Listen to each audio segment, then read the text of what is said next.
19h46 sur Europe 1, on apprend à l'instant que l'agence d'État algérienne confirme l'arrestation de l'écrivain franco-algérien Boualem Sansal. Paul Melun, il y a des précisions sur son arrestation. Agence de presse algérienne qui confirme l'arrestation de l'écrivain et qui en plus étrie la France. Je cite, la France, elle est pour eux macronito-sioniste. Donc un peu Macron et un peu sioniste, j'imagine. Macronito-sioniste. Voilà. Donc on est vraiment, on allait parler, cher Pascal, de l'antisémitisme qui monte de façon très dangereuse en France et en Europe. Voilà, cherchez pas les responsables plus loin. Il y a des puissances étrangères, notamment l'Algérie, qui en veulent à la France, qui en veulent à l'Occident et qui en veulent à nos compatriotes juifs, qui ont fait de l'antisémitisme une valeur cardinale. Regardez le nombre de juifs qu'il y avait en 1900 dans le monde arabo-musulman et singulièrement en Algérie. Il y en avait des milliers, des dizaines de milliers. Aujourd'hui, il y en a zéro. Voilà. Donc la réalité, elle est là. On peut aujourd'hui faire le lien entre antisémitisme et islam politique. Oui. Et rappelons une chose tout de même, c'est que après son voyage controversé au Maroc, Emmanuel Macron a dû donner des gages à l'Algérie qui n'était pas très contente. Et qu'est-ce qu'a dit le président de la République ? Il nous a dit que la France était responsable de l'assassinat d'un dirigeant du FLN, Larbi Ben Midi, qui a participé à la tuerie de plusieurs, notamment de 3 femmes françaises et de plusieurs enfants pendant la guerre d'Algérie. On a essayé de donner un gage à l'Algérie. Vous voyez comment ils nous le rendent. C'est-à-dire que ça ne fonctionne pas.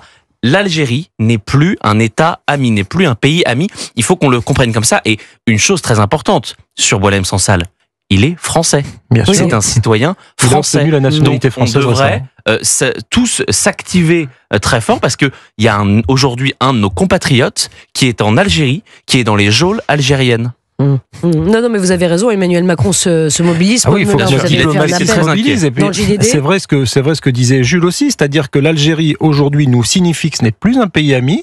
L'Algérie nous en veut beaucoup aussi d'avoir reconnu la souveraineté du Maroc sur le Sahara occidental. Donc nos rapports avec le Maroc se sont réchauffés à la faveur de cet acte diplomatique fort. Et je pense que le président de la République avait raison de le faire. Nous pouvons mieux collaborer avec les autorités marocaines sur les expulsions des OQTF et sur les nouveaux arrivants.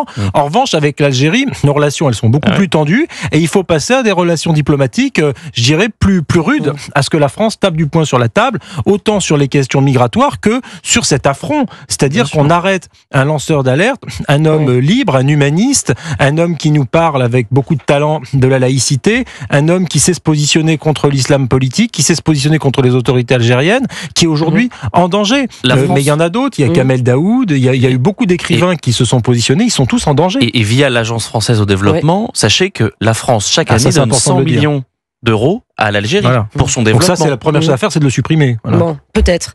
À voir. Et vous n'avez pas écouté à Boualem Sansal, qui était l'invité de Sonia Mabrouk, c'était au mois de septembre, pour son livre Le français, parlons-en. Il s'exprimait.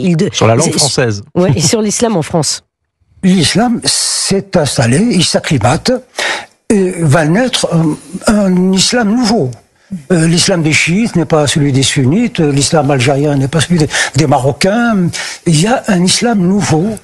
Alors, on peut rêver, c'est qu'il peut peut-être aussi se marier correctement avec la laïcité. C'est possible, mais j'y crois de moins en moins. Il s'implante et donc tout naturellement, les gaz occupent tous les volumes qui s'offrent à eux. Vous mettez du gaz quelque part, il remplira la pièce instantanément. En face, il n'y a pas une religion pour le stopper, il n'y a pas une idéologie pour le stopper. Voilà, et peut-être que ça nous amène, et ça a un lien, on l'établissait évidemment directement, à l'explosion de l'antisémitisme en France. Explosion de l'antisémitisme en France. Je voudrais qu'on redonne ces chiffres, enquête réalisée par l'Ipsos. Donc c'est une enquête très sérieuse.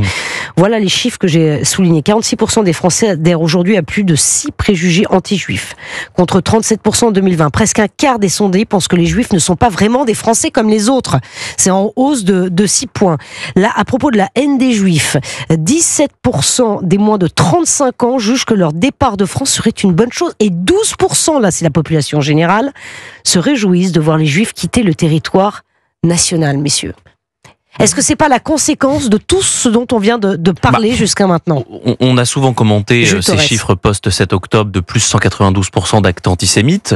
On a aujourd'hui cette étude très très intéressante de l'Ipsos qui nous montre que finalement cet antisémitisme décomplexé, il est partout, mais il puise quand même ses racines dans l'islamisme, dans la montée de l'islam radical. Parce que ce qui est très intéressant, au-delà des chiffres globaux, c'est le retournement historique de cette enquête, qui nous montre qu'aujourd'hui, les électeurs de gauche, notamment de la France insoumise, ont plus de rejets que des électeurs d'extrême droite. Alors qu'en France, on a été quand même habitué à ce que l'antisémitisme soit véhiculé par l'extrême droite et notamment politique. Le retournement est historique et 12% des Français se réjouissent que les Juifs quittent la France. C'est 20% des électeurs de la France insoumise.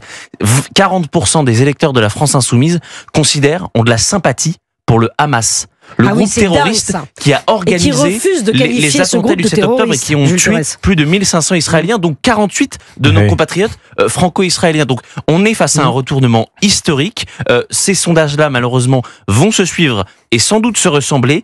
Et en invitant des personnes comme M. Dimzalen sur le service public, croyez-moi, on ne va faire que monter ces chiffres. Mais oui, non, mais je suis d'accord avec Jules Torres, Paul Melun. Oui, moi je suis d'accord sur le reste, mais de toute façon... Il y a une responsabilité aussi du service public. Bien sûr, mais de toute façon, je vais vous dire une chose.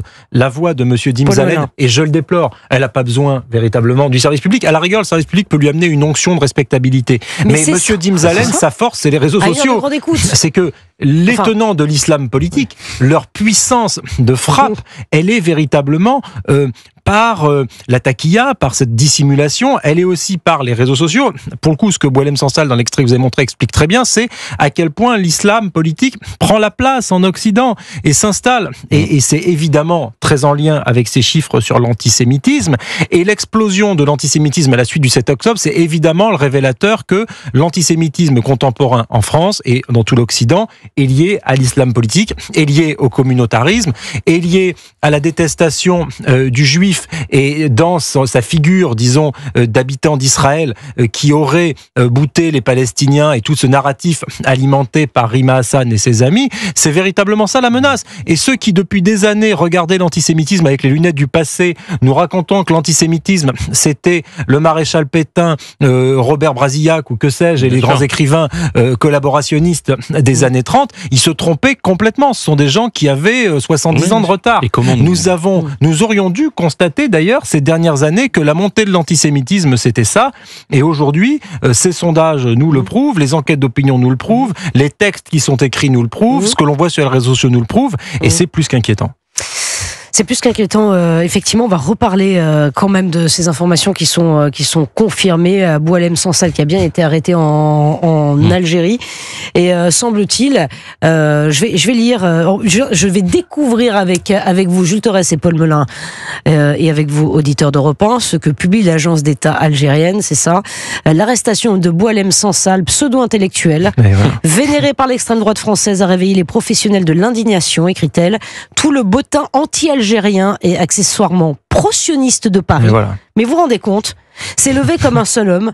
Donc il cite tout le monde, Éric Zemmour, Mohamed Sifaoui, tiens justement, qui sera mon invité dans un quart d'heure, Valérie Pécresse, Nicolas Dupont-Aignan, bref, il souhaite tout le monde, tous montent au créneau pour ce révisionniste qui s'est pris les pieds dans le tapis. La meilleure réponse. Mais c'est très important, vous avez raison de le lire, parce que on est déconnecté en France, en Europe, on se rend pas compte de ce qui se dit de l'Occident dans un certain nombre de pays du monde arabo-musulman comme l'Algérie. La façon dont on parle de la France, la façon dont on parle de la liberté, vous voyez, on met Madame Pécresse, la présidente de la région Île-de-France, dans l'extrême droite, sioniste, je sais même plus ce qu'ils disent. C'est pas interdit d'être féministe. Ça montre bien la lecture qu'ils ont des choses. Fait partie aussi de Jacques Lang ferait partie du complot sioniste. Oui, ils l'ont mentionné. La meilleure réponse qui pourrait être apportée à ces autorités algériennes, à tous les ennemis de la liberté et à tous les fanatiques religieux, eh bien, ce serait la lecture de 2084 de Boualem Sansal. C'est un livre qu'il a écrit il y a quelques années, qui est une dystopie sur le modèle de George Orwell 1984 et qui nous alerte sur tout ce qu'on vit en ce moment, sur ce fanatisme religieux, sur l'ordre militaire et sur la privation de liberté que Boualem Sansal connaît aujourd'hui. Bon, écoutez, on va faire réagir Mohamed Sifaoui. Il est avec nous dans une dizaine de minutes. Je pense que ça va lui plaire, ce communiqué que je découvre avec vous de l'agence d'État algérienne. Donc, il confirme ce soir que Boualem Sansal, qui est franco-algérien, était arrêté en Algérie. Le Quai d'Orsay et l'Élysée doivent s'activer pour son retour en France. Merci beaucoup, Jules Torres, Paul Melun. C'est toujours un plaisir, Paul Melun, Jules Torres. Toujours un bonheur. Vous revenez quand? bientôt, dimanche. On revient dimanche, cher Pascal. On reforme le duo avec des sujets, j'espère, un peu plus légers. Tous les deux. Voilà. Tous les deux, vous serez encore ensemble, j'adore. On sera tous les deux. Il est 19h56 sur Europe 1. Annonce antenne pour les copains. Vous êtes déjà plus de 8 millions à avoir téléchargé le podcast Europe 1, les récits extraordinaires de Pierre Bellemare. Vous en voulez plus, découvrez désormais Pierre Bellemare Plus, un abonnement premium avec des épisodes bonus et des contenus uniques. Avec pour commencer une série de 6 épisodes intitulée Les Assassins sont parmi nous. Pierre Bellemare Plus, un podcast premium Europe 1 disponible exclusivement par abonnement sur Apple Podcast. Il est 19h57 sur Europe 1.